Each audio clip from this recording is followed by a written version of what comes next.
పాలకడలిపై శేషతల్పమున పవళించేవా దేవా. పాలకడలిపై శేషతల్పమున పవళించేవా దేవా. ఆదిలక్ష్మిని పాదములొత్తగా వేద మంత్రములు విరించి చదువా. ఆదిలక్ష్మిని పాదములొత్తగా వేద మంత్రములు విరించి చదువా.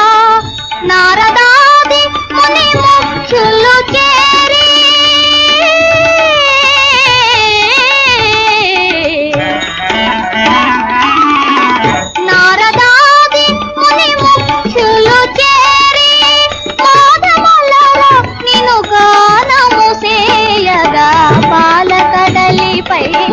శేషతల్పమున పవళించి